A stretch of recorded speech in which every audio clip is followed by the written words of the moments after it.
नमस्कार, धरती आकाश कार्यक्रम के इस अंक में आप सभी का स्वागत है। हम सब मौसम के बारे में जानते हैं, मौसम के प्रति जागरूक भी रहते हैं और हमेशा चाहते हैं कि बदलते मौसम की जानकारी आप लोगों तक पहुंचे। लेकिन ये जानकारी कौन दे सकता है? खास करके जो सूचना परक सत्य जानकारी हो, जो कि विज्ञान का मूल आधार है। आप सबको पता है कि ये जानकारी सिर्फ भारत सरकार के पृथ्वी विज्ञान मंत्रालय की एक संस्था है, भारत मौसम विज्ञान विभाग, उसके द्वारा हम तक पहुंचती रहती है। और भारत मौसम विज्ञान विभाग अपनी स्थापना के 150 वर्ष पूरे करने जा रहा है 15 जनवरी 2025 को। इस अवसर पर बहुत सारे इनके समारोह के कार्यक्रम आयोजित हैं। भारत मौसम विज्ञान विभाग का इतिहास क्या रहा है, उपलब्धियां क्या रही है, इसकी आवश्यकता कितनी महत्वपूर्ण है और इस समारोह को किस तरह से आयोजित किया जा रहा है, इस सब पर विशेष जानकारी देने के लिए आज हमारे साथ आकाशवाणी के स्टूडियो में हैं भारत मौसम विज्ञान विभाग के महानिदेशक डॉक्टर मृत्युंजय महापात्र। डॉक्टर मृत्युंजय महापात्र जी, आपका आकाशवाणी के स्टूडियो में स्वागत है। नमस्कार। सबसे पहले आपको हम बधाई देते हैं आपकी स्थापना के 150वें वर्ष के लिए। और हालांकि ये समारोह आपने पिछले साल ही शुरू किया था 15 जनवरी से, और इस साल उसका समापन है। अपने विभाग के जो इतिहास है और ये जो समारोह का जो महत्व है, इसके बारे में बताइए। जैसे हम सभी को पता है कि भारतवर्ष एक ट्रॉपिकल कंट्री है जहाँ बहुत सारे cyclones, floods, droughts, heat waves, cold waves, thunderstorms वगैरह देखने को मिलता है। और अतीत में आप देखेंगे 1875 के आसपास लोग लाखों में मृत्युवरण कर रहे थे। इसको देखकर कुछ लोग एशियाटिक सोसाइटी ऑफ बंगाल में लॉबी कर रहे थे, फाइट कर रहे थे, आप बोल सकते हैं, ब्रिटिश इंडिया के साथ कि भारतवर्ष में एक मेट्रोलॉजिकल कमिटी बनाया जाए। और फाइनली ये सफल रहा और 15 जनवरी 1875 में एक मेट्रोलॉजिकल कमिटी एस्टेब्लिश हुआ, जिसकी वजह से भारतवर्ष में जितना मेट्रोलॉजिकल ऑब्जर्वेशन लेयर है उसको एक्सचेंज किया गया, इकट्ठा किया गया एक जगह पे, जैसे कि हम एनालिसिस कर सके और एक कंक्लूजन ड्रा करें कि एटमॉस्फेयर का स्टेटस क्या है। इसको लेकर एक कोशिश रहा तब कि इसे फोरकास्ट दिया जाए। पहले तो साइक्लोन और फ्लड ये सबसे बड़ा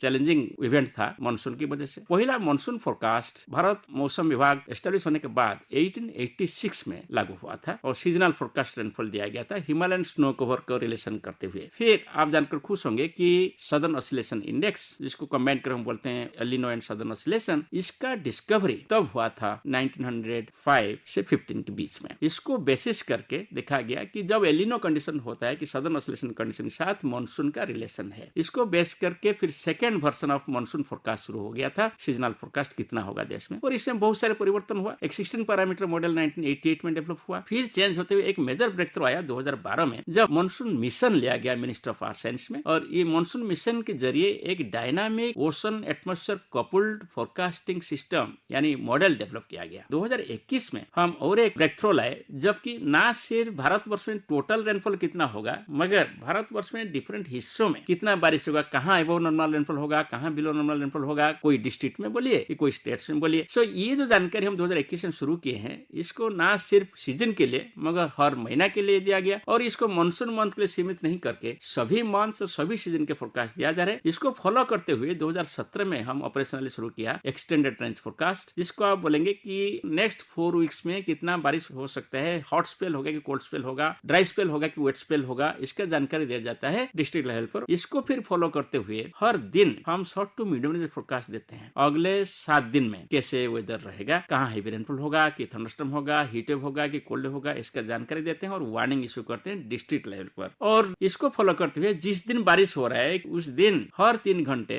हम नाउकास्ट यानी सीवियर वेदर का वेरी शॉर्ट रेंज फोरकास्ट 3 घंटे के लिए जो वैलिड होता है इसको इशू करते हैं। सो इसको देखते हुए एक सीमलेस वेदर फोरकास्टिंग सिस्टम अभी एस्टेब्लिश हो गया कंट्री में। कोई भी सीवियर वेदर के लिए वो अभी डिटेक्ट हो रहा है और प्रेडिक्ट भी हो रहा है। पास्ट 10 इयर्स में forecast accuracy for severe weather 40 to 50% improve हुआ है compare to previous 10 years. So heavy rainfall देखें तो सिमिलर हेवी रेनफॉल जो हुआ था 2021 में 2013 के साथ कंपेयर करें ऑलमोस्ट सिमिलर था। केदारनाथ में 4500 लोग मर गए थे 2013 में, मगर अभी 30 लोगों का मृत्यु हुआ। वो भी नहीं होना चाहिए। सो लक्ष्य यही है कि कैसे हम अर्ली वार्निंग के जरिए हमारा अर्ली एक्शन को मजबूत किया जाए। इसके साथ साथ disaster management policy, plans, programmes, guidelines भी डेवलप हुआ है। सो पूरी कंट्री तैयार हो गया रिसेंट ईयर्स में अर्ली वार्निंग को लेकर अर्ली एक्शन देने के लिए और loss of life and property को कम करने के लिए। सिर्फ इतना नहीं, एक कॉमन मैन के लिए डे टू डे एक्टिविटी के लिए भी अभूतपूर्व परिवर्तन हुआ है। जैसे कि फार्मर, उनका ब्लॉक लेवल पर और डिस्ट्रिक्ट लेवल पर पूर्वानुमान जारी है और मिनिस्टर ऑफ एग्रीकल्चर के साथ मिलकर हम एक एडवाइजर भी इशू कर रहे हैं कि वो कृषक भाई और बहनों क्या स्टेप लेना चाहिए,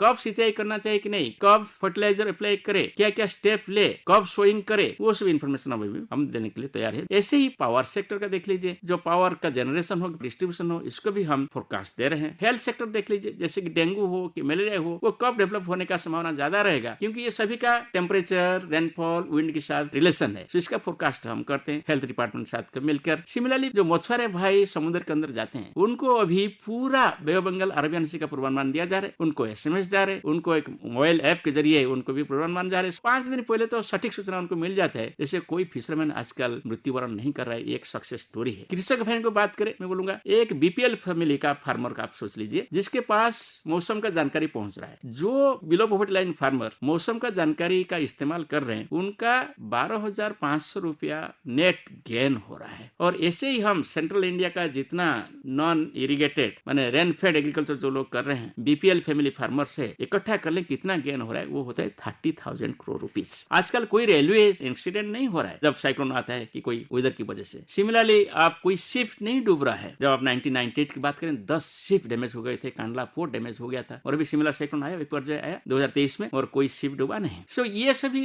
सक्सेसफुल फोरकास्ट की वजह से, अर्ली वार्निंग की वजह से और अर्ली एक्शन जो लोग ले रहे हैं, डिजास्टर मैनेजर्स ले रहे हैं, स्टेक होल्डर्स ले रहे हैं, ये अभी एक सक्सेसफुल स्टोरी हम रचना कर पाए हैं। कृषि में सबसे ज्यादा आपदा झेलने को मिलता है और उसमें मानसून अभी भी बहुत बड़ा फैक्टर है, जो हमारा कृषि मानसून पर आधारित है। ऐसी स्थिति में आप मानसून का पूर्वानुमान भी देते रहते हैं, समय समय पे आकलन देते हैं, फिर उसका मूवमेंट बताते रहते हैं। इस तरह की जो तकनीक है, टेक्नोलॉजी है जो अपग्रेड हुआ है, उस टेक्नोलॉजी के बारे में थोड़ा बताइए। हम तो पहले शुरुआत किए थे एक गैलीलियो का थर्मोमीटर को लेकर ऑब्जर्वेशन शुरू हुआ था, फिर इसके बाद मर्क्यूरी बेस्ड बैरोमीटर, फिर हमने विंड स्पीड और विंड डायरेक्शन मापने के लिए विंड वैन और एनियोमीटर आया। वो जमाना था जब इंडिया मेट्रोलॉजिकल डिपार्टमेंट एस्टेब्लिश हो रहा था 1875 में। इसके बाद धीरे धीरे टेक्नोलॉजी डेवलप हुआ, जैसे कि बिगिनिंग ऑफ 1905 में पहले हम काइट्स छोड़कर थियोडोलाइट लगा के हम विंड स्पीड मेजर कर रहे थे एटमॉस्फेयर में। फिर बैलून आ गया, बैलून को फॉलो किए थियोडोलाइट्स में। इसके बाद फिर सेंसर बेस्ड ऑब्जर्वेशन शुरू हो गया, थर्मिस्टर्स, हाइग्रिस्टर्स, बैरो स्विच एटसेट्रा। इसको सब बैलून के साथ छोड़ दिया ऊपर और इसको फॉलो अप किया रेडियो थियोडोलाइट में, फाइनली रडार में, और नाउ डेज तो GPS से फॉलो अप हो रहा है। इसमें पूरा complete vertical profile, temperature, humidity, wind speed, wind direction, pressure वगैरह का मेजरमेंट हो रहा है। सिमिलरली आप बारिश की बात करें, 1890 में भारत मौसम विज्ञान विभाग को रेनफॉल रजिस्ट्रेशन अथॉरिटी माना गया है। पहले एक साइमन रेनगेज आया, इसको स्टैंडर्डाइज किया, पूरी कंट्री में साइमन रेनगेज लगाया गया। धीरे धीरे वो रेनगेज से शुरू करके अभी डेवलप्ड रेनगेज से आ गया और अभी हमारे पास ऑटोमेटेड रेनगेज है। और इसके साथ साथ जो सैटेलाइट आ गया 1960 में, polar orbiting satellite first time आया, तब दिसंबर 1963 में एक रिसीवर यूएसए ने डोनेट किए थे IMD को, वो कोलाबा बॉम्बे में लगाए थे। इससे पहला पिक्चर मिल गया। इससे आपका मानसून का एनालिसिस और साइक्लोन मिसिंग जो हो रहा था पहले, वो कम हो गया। फिर 1974 में आ गया जियो स्टेशनरी सैटेलाइट, पूरा ग्लोब का पिक्चर मिल गया और फिर फर्दर एनालिसिस मानसून साइक्लोन बोलिए जितना, वो सभी ज्यादा से ज्यादा एक्यूरेट रहा और एक्यूरेसी होते से एरर भी कम हो गया। अभी तो ये वेब बेस्ड हो गया, दो सैटेलाइट हमारे पास है, इनसैट 3DR, इनसैट 3DS। हर 15 मिनट में हमको पिक्चर मिल रहा है, ना सिर्फ पिक्चर, डाटा भी मिल रहा है, डिजिटल डाटा। वो सभी डाटा अभी हमारा न्यूमेरिकल मॉडल्स को जा रहे हैं। जो ऑब्जर्वेशन मिल रहा था 1875 से शुरू करके कुछ साल तक, वही ऑब्जर्वेशन को हम एक्सट्रापोलेट करके बता रहे थे अगले 24 घंटे में, अगले 6 घंटे में, अगले 12 घंटे में कैसे वेदर रहेगा। और आज हमारे पास 7 न्यूमेरिकल वेदर प्रेडिक्शन मॉडल्स है, जो हम सुबह और शाम रन कर रहे हैं, और कुछ मॉडल 4 टाइम्स भी रन हो रहा है। इसमें अगले 7 डेज या 10 डेज का फोरकास्ट डेवलप हो रहा है और जो मॉडल्स डिफर करते हैं। इसलिए कंसेंसस फोरकास्ट लोगों को बताने के लिए इंडिया मेट्रोलॉजी डिपार्टमेंट में एक decision support system indigenously develop किया है। और इसके जरिए ना सिर्फ हम मॉडल को एसेस करते हैं कौन सा मॉडल बेटर है, मगर सभी मॉडल का इनपुट लेकर एक फाइनल फोरकास्ट हम जनरेट करते हैं। इसके बाद फिर सेक्टर स्पेसिफिक, अर्बन सेक्टर हो कि पावर सेक्टर हो, हेल्थ सेक्टर, हाइड्रोलॉजी सेक्टर की surface transport, aviation, marine sector, tourism sector, सभी सेक्टर के लिए स्पेशलाइज्ड फोरकास्ट हम डेवलप करते हैं। और ये फोरकास्ट को फिर लोगों के पास पहुंचाए ऐसे जाता है जैसे कि इसको लोग समझ पाएंगे, एक्शन ले पाएंगे। इसको पब्लिक वेदर सर्विस बोलते हैं। पहले तो हम पोस्ट ऑफिस से शुरू किए थे, हमारा डाटा कम्युनिकेशन पोस्ट कार्ड में हो रहा था। इसके बाद टेलीग्राम आया, टेलीग्राफ आया, और फाइनली 1935 में ऑल इंडिया रेडियो ने पहला बार भारत मौसम विज्ञान विभाग का जो पूर्वानुमान है इसको प्रसारण किया। वहां से शुरू करके अभी आप देखेंगे ऑल इंडिया रेडियो रेडियो में AM channel, then FM channel, community radio उसे भी आ गया, इसके साथ प्राइवेट टीवी आ गया, दूरदर्शन आ गया और डिजिटल मीडिया आ गया, सोशल मीडिया आ गया और सभी अभी इस्तेमाल हो रहा है। इसके साथ साथ कॉमन अलर्ट प्रोटोकॉल भी देश में बना हुआ है। IMD, INCOIS, state governments and national disaster authority मिलकर, इसमें जिसके पास मोबाइल है उसके पास कोई भी साइक्लोन हो कि थंडरस्टॉर्म हो कि हेवी रेनफॉल हो उस एरिया में आ रहा है तो उनके पास SMS जाता है। एक मौसम मोबाइल ऐप है, सभी इंफॉर्मेशन है। एक दामिनी एक मोबाइल ऐप है जिसमें लाइटनिंग, पहला बार 2019 में भारत मौसम विज्ञान विभाग लाइटनिंग का फोरकास्ट देना शुरू कर दिया और इंडियन एयरफोर्स, IMD और इंडियन मेट्रोलॉजी मिलकर लाइटनिंग को डिटेक्ट किया, लाइटनिंग डिटेक्शन सिस्टम लगा के कंट्री पे। और ये इन्फॉर्मेशन हम सैटेलाइट पिक्चर के साथ लोगों को पहुंचाया, लोगों को पता चल गया कहाँ लाइटनिंग हो रहा है और इसलिए भी स्टेप ले रहे हैं। और भारत 5 देशों में एक देश है जो लाइटनिंग का फोरकास्ट वार्निंग दे रहा है। कृषक भाइयों बहनों के पास पहुंचाने के लिए मेघदूत एक मोबाइल ऐप लॉन्च हुआ है, जो हमारे अभी गांव में कृषि सखी है और पशु सखी है, जो वुमेन एम्पावरमेंट हुआ है, इसमें उनको भी सभी हमारा मौसम का जानकारी जा रहा है। सिमिलरली मिनिस्टर पंचायत राज और उनके साथ समझौता करते हुए वार्ड मेंबर, पंचायत सेक्रेटरी और सरपंच के जरिए भी मैसेज जा रहे हैं। हम यही लक्ष्य रखे हैं कि हर गांव में एटलीस्ट 5 कृषक भाइयों बहनों को हम जोड़े, व्हाट्सएप ग्रुप में हो कि सोशल मीडिया में हो, जिसके पास हमारा जानकारी जाए और इसको इस्तेमाल करके लॉस ऑफ लाइफ को मिनिमाइज करे और उनका जो सामाजिक और आर्थिक प्रगति है इसको भी त्वरान्वित करे। अब हम बात करते हैं आने वाले 14 और 15 को जो आपका समारोह हो रहा है स्थापना दिवस का, उसके बारे में हमारे सुनने वालों को बताइए। जैसे आपने बताया कि जानकारी ही शक्ति होता है, इसीलिए ये 150 साल को कमेमोरेट करते हुए हमारा एक लक्ष्य रहा कि समाज की सभी वर्गों को कैसे और जागरूक किया जाए। इस क्रम में हम 15 जनवरी 2024 को ऑनरेबल वाइस प्रेसिडेंट की कॉटन रेजर में इनागुरेशन किए थे प्रोग्राम, और इसको फॉलो अप करते हुए हमने एक स्पेशल लोगो जारी किया, एक कुल गीत भी इंट्रोड्यूस किया और सभी राज्यों में state level stake holders workshop कराया। इसके साथ साथ हम महिलाओं के लिए कैसे हम बेहतर इंफॉर्मेशन जारी कर सकते हैं और कैसे पार्टिसिपेटेड रोल में हम लास्ट माइल तक पहुंच सकते हैं, युवाओं को कैसे हम ज्यादा उपयोगी बना सकते हैं मौसम का जानकारी के साथ। एक रन फॉर मौसम हम कर रहे हैं 12 जनवरी को, जिसमें कॉमन मैन पार्टिसिपेट करेंगे मौसम और जलवायु को जानकारी का सचेतनता बढ़ाने के लिए। और 13 जनवरी को हम एक कार्यशाला कर रहे हैं। हमारा एक संस्था ऐसा है जो कि रिसर्च एंड डेवलपमेंट के जरिए बहुत सारी इनोवेशन आता है, वो इनोवेशन हमारा साइंस के लिए और सर्विसेज के लिए योगदान होता है। तो इसलिए हम 13 तारीख को मौसम जर्नल जो 1950 में शुरू हुआ था, इसका 75 ईयर्स हम मना रहे हैं। इसमें देश में सभी research and development establishments, institutes, academia, R&D को बुला रहे हैं। 14 तारीख को मेन प्रोग्राम होगा भारत मंडपम में। माननीय प्रधानमंत्री जी स्वीकृति दिए हैं कि वो देश को एड्रेस करेंगे मेन फंक्शन पे। तो इसको फॉलो अप करते हुए हम इंटरनेशनल लेवल पे भी जो भारत मौसम विज्ञान विभाग का योगदान है, हम भी दूसरे कंट्री को पूर्वानुमान देते हैं। इसको देखते हुए हम बहुत सारे कंट्री को इन्वाइट किए हैं। सो इसमें सभी states and central agencies, NGOs, press and electronic media और दूसरे कंट्री का प्रतिनिधिगण भी पार्टिसिपेट करेंगे। आप जानकर खुश होंगे कि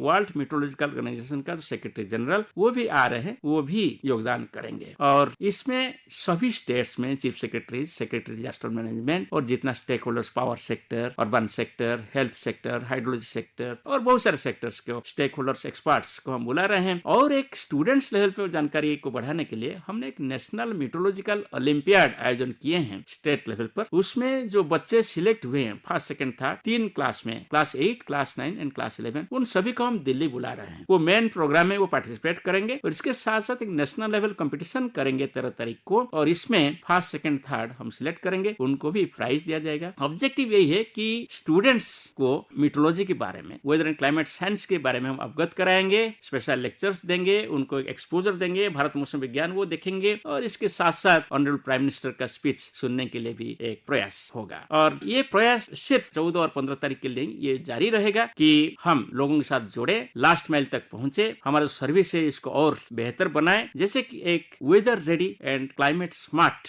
नेशन के आगे हम पहुंचे। निश्चित रूप से, और हम आपके इस समारोह की सफलता की कामना करते हैं। आप सबको, आपके विभाग को और प्रत्येक आदमी को हम बधाई देते हैं कि उन्होंने इतनी बड़ी सर्विस देश को देते रहे हैं और आगे भी देने के लिए आपके पास बहुत योजनाएं हैं। डॉक्टर मृत्युंजय महापात्रा जी, आप आकाशवाणी के स्टूडियो में आए और आपने भारत मौसम विभाग के एक ऐतिहासिक पहलुओं पे, उनकी उपलब्धियों के बारे में और जो समारोह होने वाले हैं इन सब के बारे में बहुत ही महत्वपूर्ण जानकारियां दी। इस सब के लिए आपका बहुत बहुत धन्यवाद। धन्यवाद। इसी के साथ धरती आकाश का ये अंक अब संपन्न होता है। वाचन स्वर नीलम अलकानिया, कार्यक्रम के प्रस्तुतकर्ता थे दिलीप शाह।